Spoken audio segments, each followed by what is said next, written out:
my beautiful tribe. When we go to astrologers, they normally tell us that we are going through a Mahadasha of, say, Venus or Jupiter or Shani. It's not only us, countries also go through Mahadashas. Mahadasha is a planetary period under Vimshotri Dasha system. Under this system, each planet rules a specific span of years that affects a person, and in this case countries, depending on the chart. So India was going through a moon Mahadasha, and in the beginning of September or by the mid-September, depending on which foundational horoscope we have cast for independence on August 15th, 1947, we moved from Moon Mahadasha into the Mars or the Mangal Mahadasha. It's a big deal. When India was going through the Moon Mahadasha, which began, by the way, in September 2015 and ended around early September 2025, this period was emotional. There were a lot of emotional fluctuations. The focus was on public welfare, women empowerment initiatives. However, now we have moved out of the emotional fluctuations into a very aggressive, forward-moving treatment. Moon is a very fluid energy, whereas Mars is volatile, action-oriented, and many times it is also aggressive. Of course, Mars is disciplined. It's very innovative also. That goes without saying. But there is another aspect of this Mahadasha that I also want to address. That is that for a Taurus Lagna, India has a Taurus Lagna.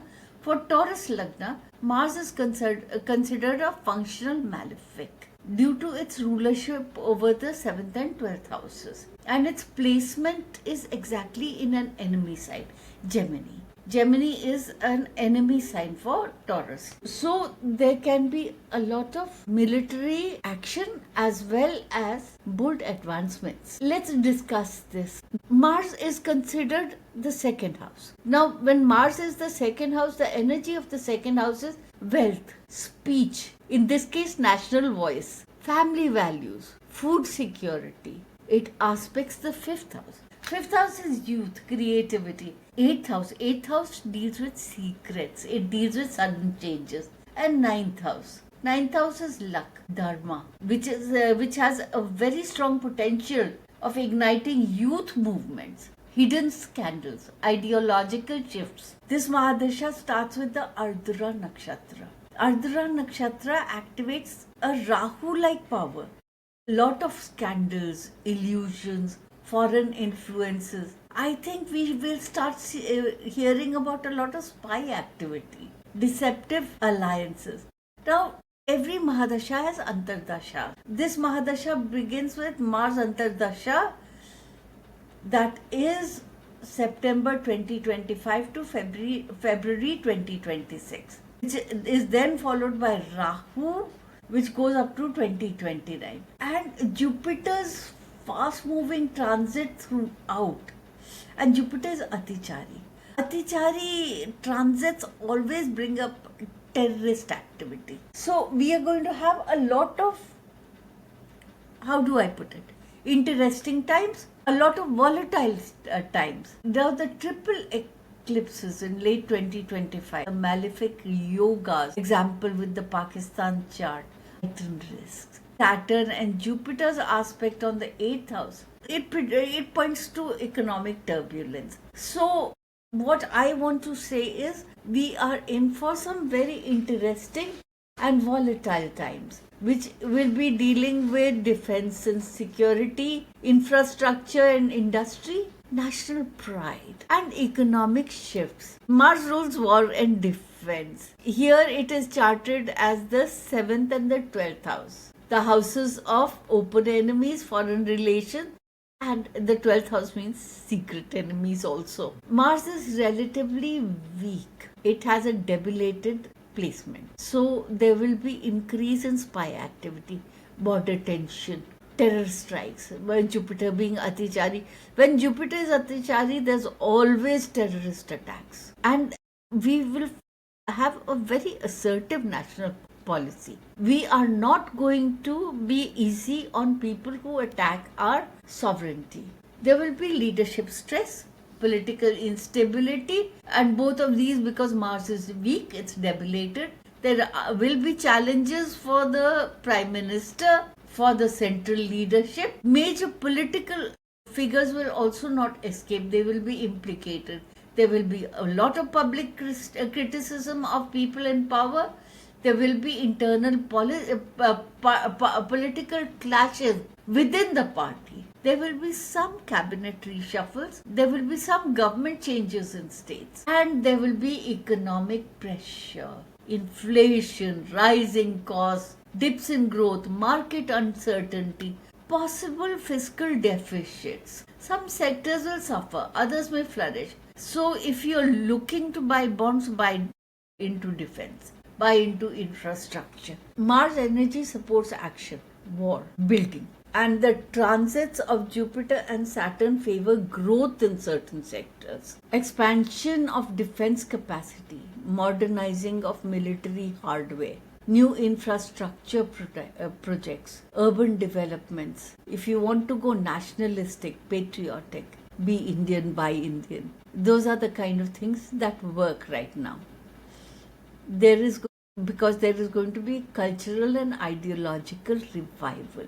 We are going to be very proud of being Indians, and there will be greater visibility of religious, spiritual nationalism, possible legislative changes related to faith, culture, friction amongst communities will rise. There will be stronger public rhetoric in political and public discourse. Of course, because Mars is an Ardra nakshatra, this is a cleansing storm. This is going to push identity issues to the surface. Right now, I think one of the very good ways of going forward is health and wellness, Ayurveda, as well as Desi Ilaj, which is herbal healing. These are areas where I see a lot of growth. Now, some years, sub-periods are more intense, more pivotal.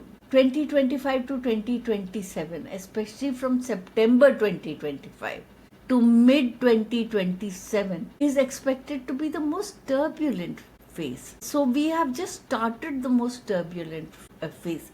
Leadership is under pressure, there are security threats and economic trouble. Then from Jan 26 to Feb 2027, the Mars Rahu Antardasha, there will be unrest and diplomacy shocks, betrayals.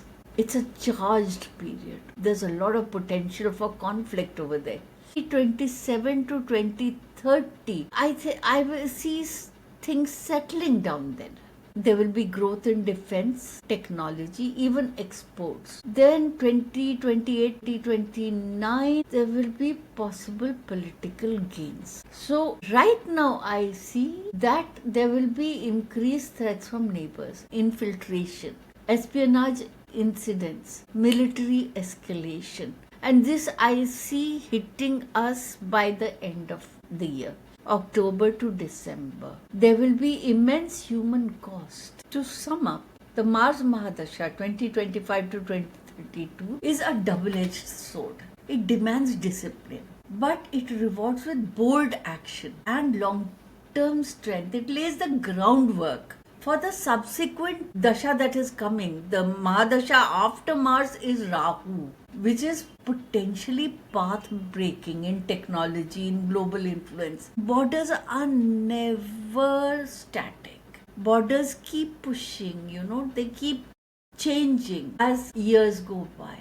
There is never stability. We are a warring species. Here a species that grows through challenges and conflicts. So there are going to be challenges like war, like economic pain, and this will lead to a lot of positives like advancement in technology, like defense and innovation systems getting stronger, and outcomes.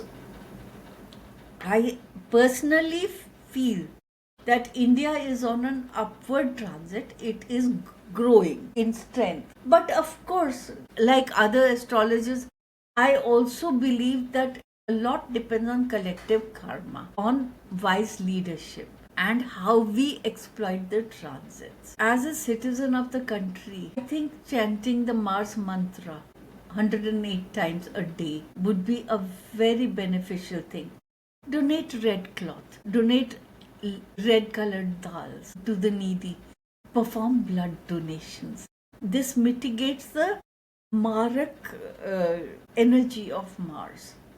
And of course, leaders and citizens should prioritize ethical actions, avoid impulsiveness to harness Mars's positive aspect. Of course, these predictions are interpreted. I am drawing heavily from Brihat Parashar Hora and modern analysis. I follow a lot of astrologers, and these are the inferences I've gathered. For personal insights into your own chart for the coming Mars transit, you can always get in touch with me. If you like this, if you think I provide value in my videos, please like and subscribe.